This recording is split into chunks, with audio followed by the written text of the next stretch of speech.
चलिए, गुजरात बोर्ड मार्च 2022 का स्टैंडर्ड का पेपर, बेसिक का पेपर हमने कर लिया। कितना वेटेज था? 7 मार्क। अभी इसमें देखते हैं कितना वेटेज है। सेक्शन ए की बात करें,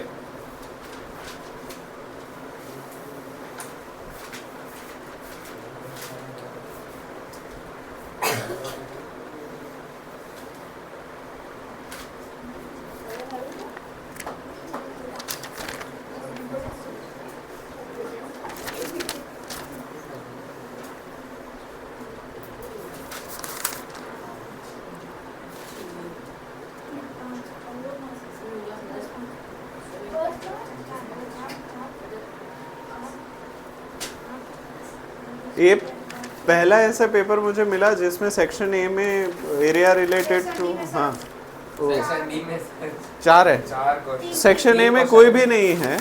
एरिया रिलेटेड टू सर्कल का एक है, पर सरफेस एरिया और वॉल्यूम का मुझे दिख नहीं रहा कहीं पे भी। सर ये पहला ही क्वेश्चन है ना सर, सेक्शन ए में तो नहीं है। सर ये कौन सा है? ये 12 वाला 12 वो तो 2020 का है, देखो ना 22, हाँ 22 नहीं है। सेक्शन ए में एक भी नहीं है। Section A 0।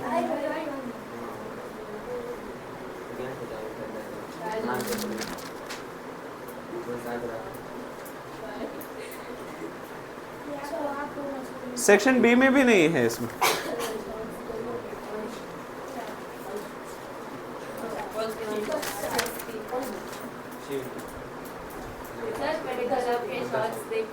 हाँ सारे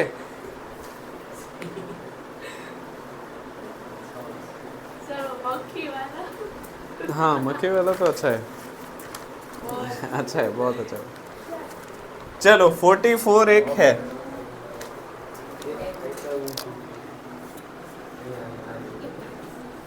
चलो 44, ये 3 मार्क का सवाल है और मुझे लगता है कि आप शायद इसको बड़ी आसानी से कर लोगे।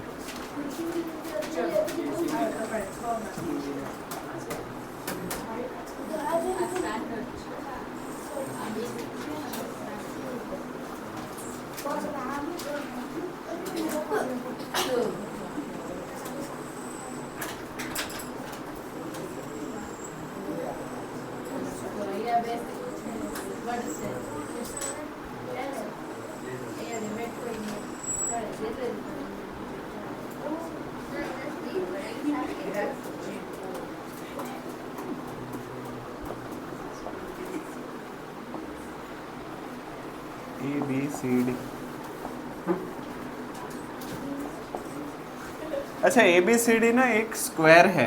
स्क्वायर की प्रॉपर्टी जानते हो? All sides are equal. All angles are 90 degree. Okay. और ये जो स्क्वायर है ना, उसकी साइड 14 सेंटीमीटर है। कितना है? 14 सेंटीमीटर। आपको ये वाला एरिया ढूंढना है। ये जो शेड हैच कर रहा हूँ ना मैं, वो हैच किया हुआ एरिया ढूंढना है। किसी के पास कोई आइडिया है तो बताओ। पहले दोनों सर्कल का और स्क्वायर का एरिया ढूंढ लेंगे, दोनों फिर उसके कुछ तो माइनस कर देंगे। कुछ तो area of square minus area of 4 into right. 4 circles. Sir ji सभी फोकस करो, पहले समझ लो बाद में लिखो, नो प्रॉब्लम। अच्छा, क्या मैं इस स्क्वायर के एरिया में से 4 सर्कल के एरिया माइनस कर दूं तो मुझे बचा हुआ मिल जाएगा? हाँ या ना? पर एक दिक्कत है, स्क्वायर का एरिया निकालने के लिए आप साइड स्क्वायर कर लोगे। रेडियस का एरिया निकालने के लिए आपके पास फॉर्मूला है पाई आर स्क्वायर, राइट? पर रेडियस आपके पास नहीं है। रेडियस है क्या कहीं पे? आप सोचो, तब तक मैं ये फॉर्मूला तो लिख दूं। Area of shaded part. तब तक आप दिमाग दौड़ाओ, शायद किसी की बत्ती जल जाए। Is equals to area of square minus 4 times area of circle हाँ ये स्क्वायर है तो साइड्स इक्वल है। ऐसा नहीं हो सर्कल सर्कल की साइड सर इक्वल है वो मुझे बताना है। मतलब साइड बाय साइड है। चलो कंसीडर करो ये चारों सर्कल इक्वल है तो 7 क्या 7 क्या रेडियस नहीं सर सर्कल का डायमीटर डायमीटर 7 राइट 3.5 3.5। अभी देखो ये पूरा 14 है, देखा ये 14 है तो मुझे बताओ ये भी तो 14 ही होगा। और ये भी हिस्सा मतलब डायमीटर, ये हिस्सा मतलब डायमीटर, मतलब दो डायमीटर के बराबर 14 है तो एक डायमीटर के बराबर 7 होगा। और अगर डायमीटर 7 है तो रेडियस कितना होगा 3.5। तो रेडियस हमारा मिल गया 3.5। तो बस अब सब कुछ हमारे पास हाजिर है, वैल्यू सब्स्टिट्यूट करके सिंप्लीफिकेशन करो। Area of square is equals to small L square minus 4 pi small R square. हाँ या ना, कुछ भी कॉमन नहीं है इसलिए वैल्यू सब्स्टिट्यूट करके सिंप्लीफिकेशन। एल स्क्वायर यानी कि 14 का स्क्वायर, स्क्वायर किंग को पता ही होगा 14 का स्क्वायर क्या होता है। अगर आपको स्क्वायर 1 से 30 तक याद नहीं है तो याद करने पड़ेंगे बोर्ड। हाँ 196 माइनस 4 पाई मतलब 22/7 मल्टीप्लाई आर स्क्वायर यानी कि 35/10 मल्टीप्लाई 35/10। यहाँ पे 14 स्क्वायर इज 196, सही है ना। यहाँ पे कुछ कटकुट हो रहा है तो बताओ।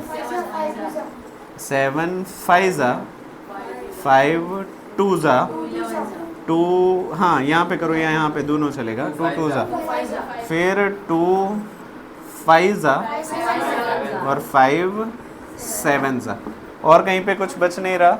22 7 154 196 माइनस 154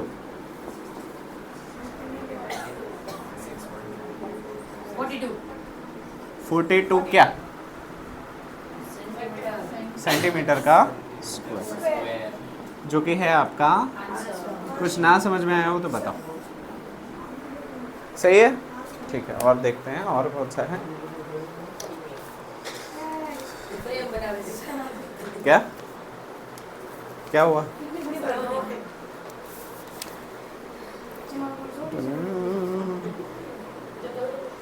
45 इसमें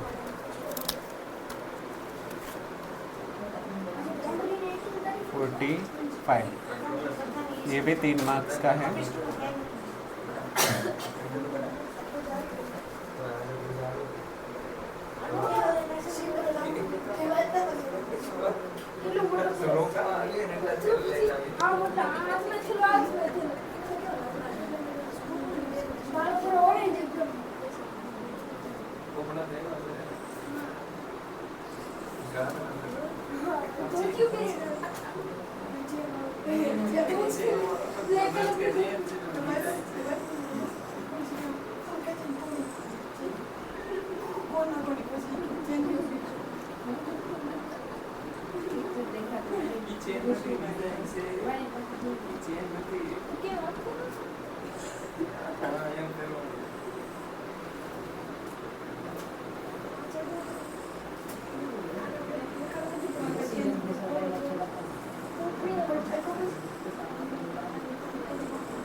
ठीक है, चलो 2 मिनट के लिए वो लिखना रुक जाओ, इस प्रॉब्लम को समझ लो, बाद में सब कुछ साथ में लिखना।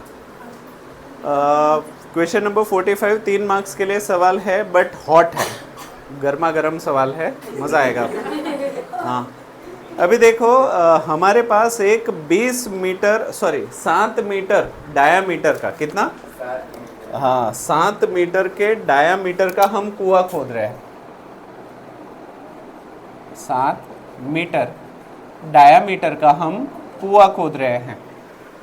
अभी ये जो कुआं खोद के जो मिट्टी निकलेगी ना, उस मिट्टी को हम वेस्ट नहीं कर रहे, उस मिट्टी को हम एक रेक्टेंगुलर प्लेटफॉर्म के ऊपर इवनली इकट्ठा कर रहे हैं।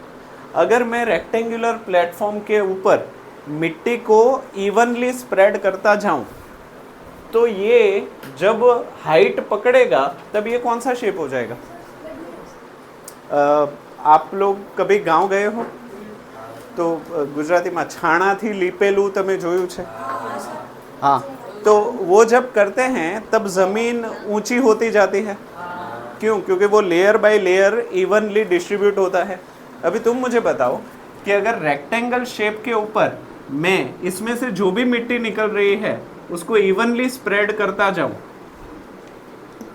और सूखने के बाद फिर से इवनली स्प्रेड करता जाऊं और ऐसा मैं कई बार करूं, तो ये रेक्टेंगल शेप कौन सा हो जाएगा? क्यूबॉइड। पकड़ में आ रहा है कि नहीं आ रहा? हाँ। तो ये जब इसमें से सारी मिट्टी मैं इसके ऊपर डाल दूंगा तो कुछ ऐसा क्यूबॉइडल शेप मुझे मिल जाएगा।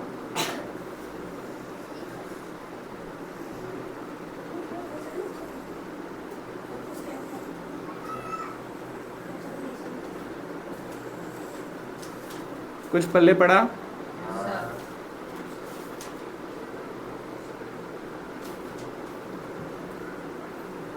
हाँ, सही लग रहा है। सही है ना? हाँ।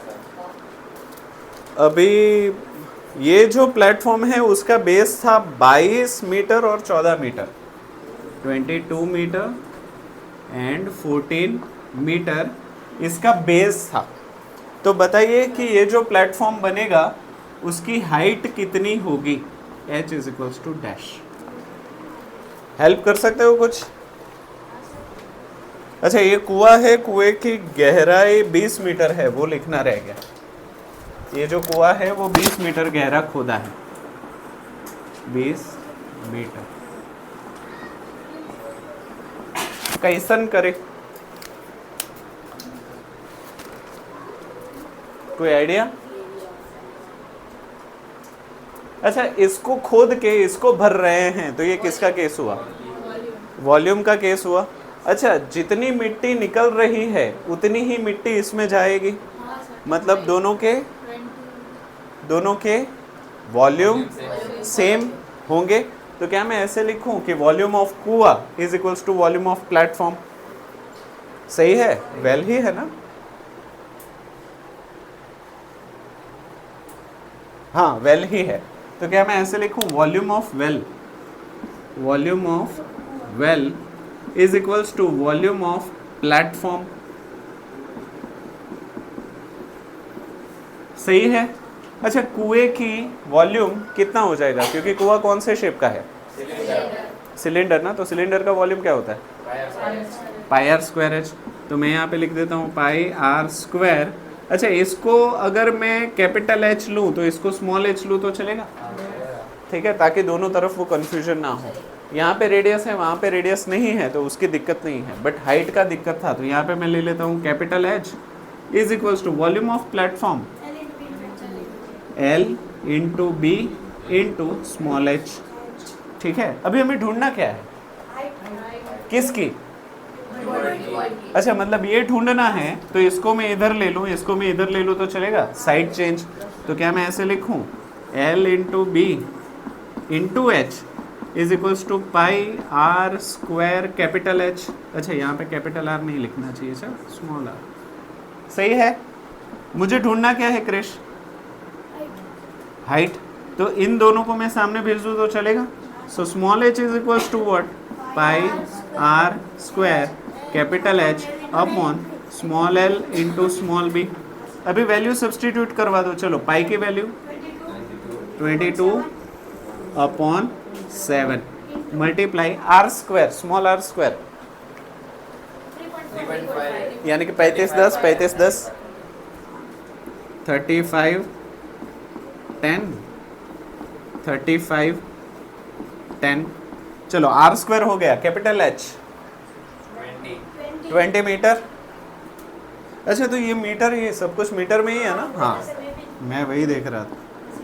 20 मीटर। फिर upon L into B. L कितना है? 22 40। ठीक है, तो 22 इंटू 14। चलो, अब कटकुट हो रहा है तो बताओ। 22 22 सीधा गया। 10 20 फिर 10 10 2 ज़ा 20। फिर 2 7 ज़ा 14। फिर 7 5 ज़ा 35। और ये भी 7 5 to 7. 5 ज़ा, फिर 5 2 ज़ा, और फिर 5/2 वही बचा ना सिर्फ, और कुछ नहीं बचा ना. So h is equals to what, 5/2 metre, यानी कि h is equals to what, 2.5 metre. तो ये जो हमारा प्लेटफॉर्म बनेगा ना वो 2.5 मीटर ऊंचा बनेगा, 2.5 मीटर ऊंचा. ये देखो 20 मीटर गड्ढा खोद के जो मिट्टी निकाली उससे 2.5 मीटर ऊंचा प्लेटफॉर्म बना सकते हो. ये जो हाइट है ना, ये जो हाइट, ये इतना है 100 सेंटीमीटर, 3.25 फुट, ये 1 मीटर है इतना, यहाँ तक 1 मीटर है, ये 2 मीटर है, मतलब इससे और थोड़ा ऊंचा, मतलब काफ़ी बड़ा प्लेटफॉर्म हो गया. हाँ हाँ, ये 20 मीटर गहरा है, 20 मीटर गहरा मतलब 1 मीटर यानी कि 3 फीट पकड़ो अंदाजन, 20 मीटर मतलब 60 फुट गहरा गड्ढा खोदा था. वो भी 3.25 होता है actually, 1 metre is equals to, but हाँ कम से कम 60 फीट का गड्ढा खोदा है, और 7 मीटर चौड़ा, काफ़ी बड़ा गड्ढा खोदा है. हाँ ठीक है, चलो लिख लो.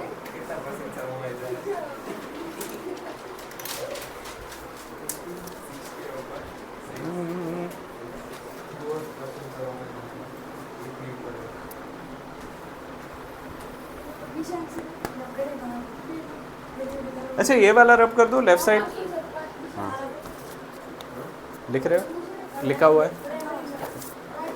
क्रिश तुमने लिखा हुआ है. हाँ तो लिख लो.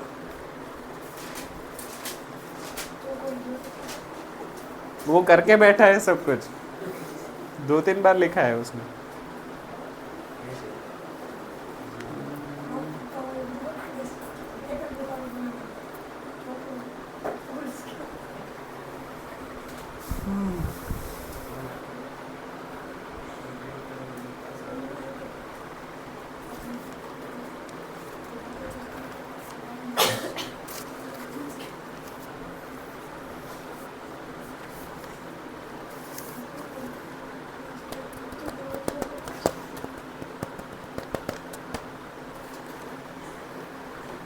ये वाला जश, इसमें कोई बाकी लेफ्ट साइड.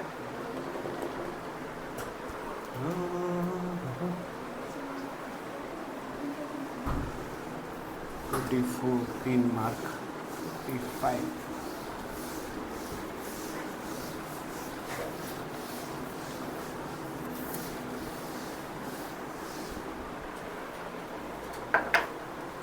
एक लड़के भीगे भागे से कपड़े जागे से,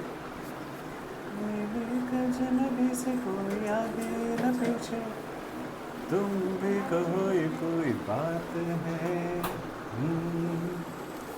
तन भीगा है मन भीगा है, उसका कोई पेच भी ढीला है. घबराती हुई हाल खाती हुई,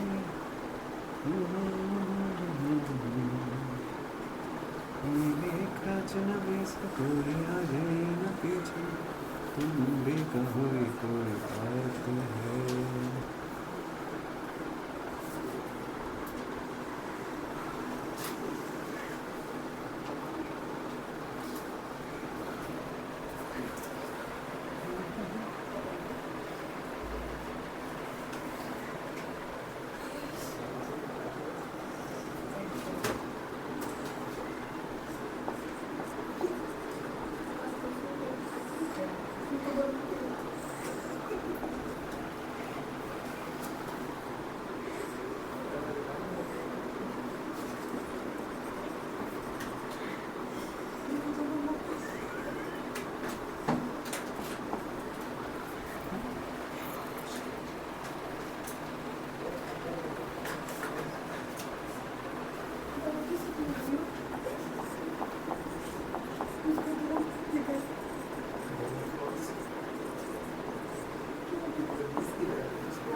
चलिए 2 मिनट के लिए फिर से फोकस कर लीजिए।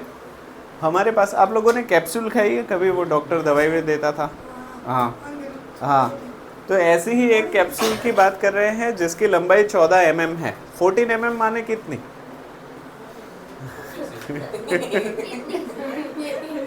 10 mm यानी कि 1 सेंटीमीटर, इतनी अंदाजन।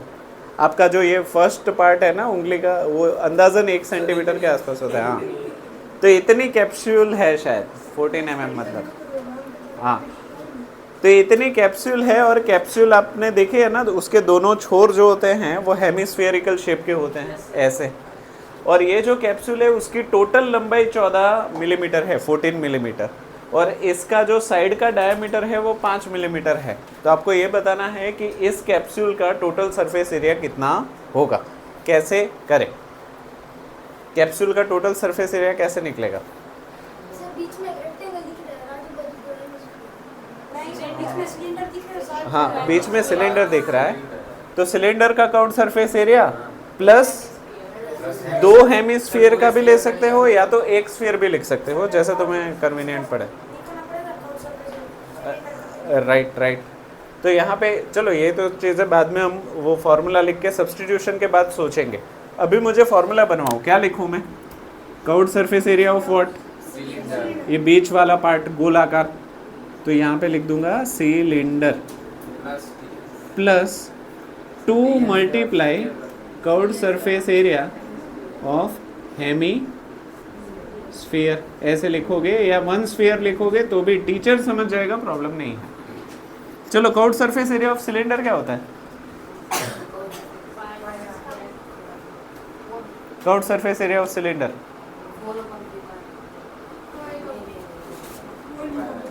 2 pi R H. 2 pi R H. अच्छा, यहाँ पे दोनों के रेडियस सेम है तो आर के लिए चिंता करने की ज़रूरत नहीं है। अच्छा, हाइट ऑफ अ सिलेंडर चाहिए जो फिलहाल हमारे पास नहीं है, plus 2 multiply curved surface area of hemisphere 2 pi R square, तो 2 मल्टीप्लाई 2 पाई आर स्क्वायर। सही है?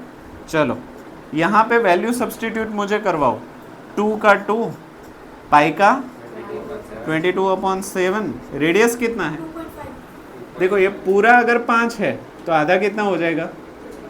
तो r इज इक्वल्स टू 2.5, ये हमें रेडियस मिल गया।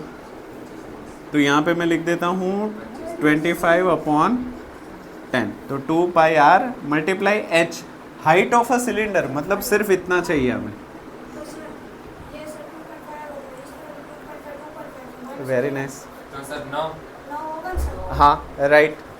पर कैसे? वो मैसेज नहीं पढ़ा था, मुझे लगा तुम शादी में गए हो तो नहीं आओगे। नहीं सर, नहीं पढ़ा। ठीक है, आ जाओ। देखो, अगर ये 2.5 है तो ये भी कितना होगा? 2.5। तो ये वाला हिस्सा 2.5 हो जाएगा कि नहीं हो जाएगा? अगर ये 2.5 है तो ये भी कितना हो जाएगा? 2.5। तो हमें, हाँ, ये बीच वाला चाहिए, तो 14 में से -2.5 यानी कि 14 -5 करना पड़ेगा, और 14 - 5 इज इक्वल्स टू व्हाट? 9। तो ये कितना हो गया? 9 mm। हाँ या ना? तो ये हमें मिल गया हाइट ऑफ अ सिलेंडर।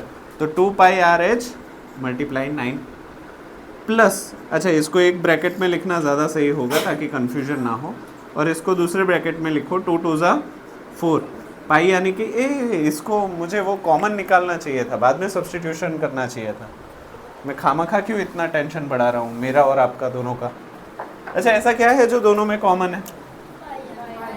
2 पाई पाई और आर, तो वो कॉमन निकाल दो। 2 pi r bracket h plus 2 r, यानी कि डायमीटर। चलेगा ना? ओके।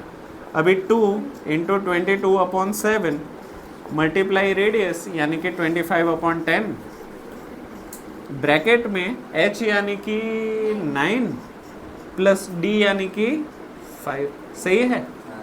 अभी इसको सिंप्लीफिकेशन करो। 2 इंटू 22/7 मल्टीप्लाई 25/10 मल्टीप्लाई 14 7 2 जा 14 2 5 जा 10 5 5 जा 25 5 2 जा 22 10 जा 220 तो ये कितना हो गया 220 ये हमने ढूंढा क्या total surface area of capsule तो ये हो जाएगा मिलीमीटर का स्क्वायर। किसी को कहीं पे ना समझ में आया तो पूछो पक्का ना कोई बात नहीं ज़्यादा कुछ गया नहीं है और वीडियो अवेलेबल है फिक्र मत करो लिख लो 3 कोई बात नहीं मुझे लगा तुम शादी में गए हो तो आज स्कूल नहीं गए थे तुम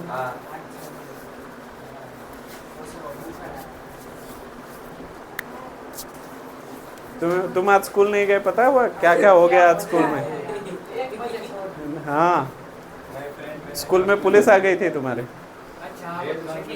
हाँ इसलिए कल भी छुट्टी रखी है। कल भी छुट्टी है अभी मंडे से ही खोलेंगे ज़्यादातर स्कूल कोई रिस्क नहीं लेगा मैंने स्कूल मना गया कर था। कुछ भी कर सकते हैं मौत के तुम बाद। मरोगे एक ये पुलिस स्टेशन के खड़े हुए यहाँ पे आ जाओ जिसको मंडे साइड सर ये कर देना सर। क्यों ठीक है बस मैसेज छोड़ देना हाँ, ये कर दो। सर ये कर देना। अब मैं बोल रहा हूँ रुको रुको तो रुक नहीं रहे हो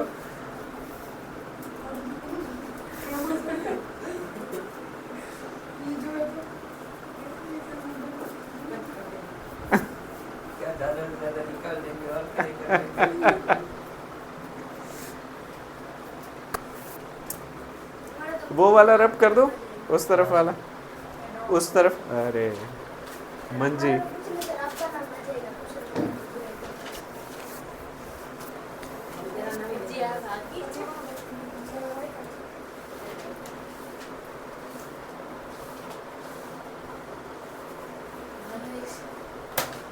उस तरफ वाले में कोई बाकी है बाकी कोई मंजी रुको हाँ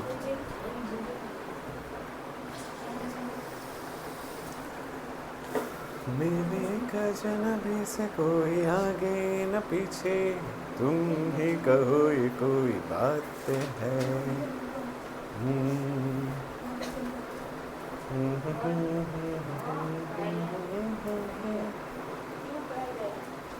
बुझ दो नहीं नहीं उसका ठीक समझ में आएगा नहीं तो मैं रुकता हूँ प्रॉब्लम नहीं है रुका हुआ हूँ लिख लो प्रॉब्लम नहीं अरे थोड़ा ही है 2-3 लाइन ही है उसके हो गया सर ड्राइंग बनाने में खाता मेरे को वही ना सर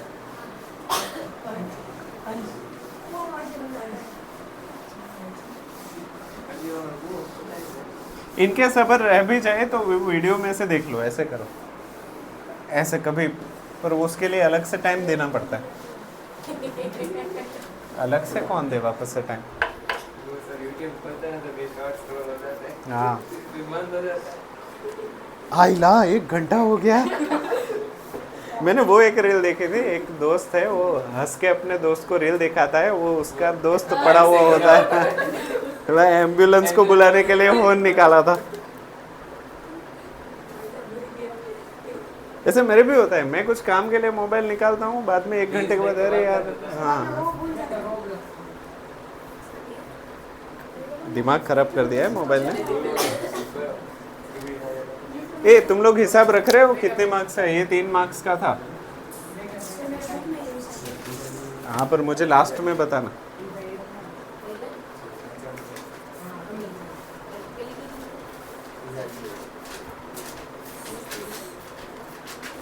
टोटल 9 सर हाँ इसके पॉइंट्स नहीं ना मंडे मंडे से वो हमारा पुराना हिसाब जैसे था वैसे ही 2 भाग हो जाएंगे और टाइम टेबल के हिसाब से मंडे से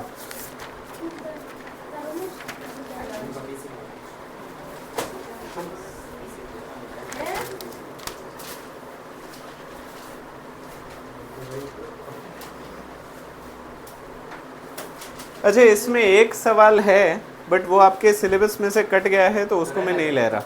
क्वेश्चन नंबर 53 है, गैस कर सकते हो कौन सा है? Frustum, frustum, frustum 53। फ्रस्टम मैंने आपको नहीं सिखाया था? तो इसमें तो हम कौन सा है क्वेश्चन? 53 नहीं है सर। नहीं है, वो सिलेबस में से कट गया था तो मैंने नहीं करवाया था, मुझे याद है। पर फ्रस्टम का है। फ्रस्टम तुम लोग थे उस दिन जब मैंने फ्रस्टम करवाया? मैं तो नहीं था ना। ये भी शायद चला गया था। फ्रस्टम, फ्रस्टम याद है किसी को? फ्रस्टम, हाँ हाँ हाँ हाँ सर। हाँ। तो ट्रायंगल को काट पिरामिड को काट दो तो नीचे वाला हिस्सा, पिरामिड के नीचे वाले हिस्से को फ्रस्टम कहते हैं। मैंने किया है, सब नहीं किया। ड्रॉ किया होगा तुमने। हाँ हाँ राइट, वो नीचे वाला हिस्सा वो है सर्कुलर फ्रस्टम। तो इसमें इतने ही हैं। कितने मार्क्स का हुआ? ये 4 मार्क का गिनना पे फिलहाल। 1 मार्क्स के कितने थे? 1 2 3 4। 1 मार्क्स का एक था ना? सर वो 4 सर्कल वाला कौन सा था? 1 मार्क का? 1 मार्क का ही था शायद। एक मार्क का है। 1 मार्क वो सर्कल वाला 2 मार्क्स का था। रुको मैं देख लेता हूँ। इसमें 1 मार्क का एक ही था।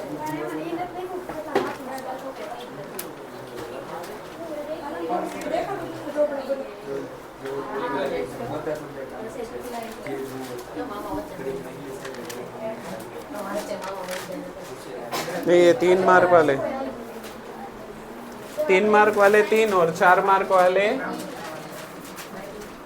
1, यानी कि 9 और 4 13 मार्क्स का वेटेज है।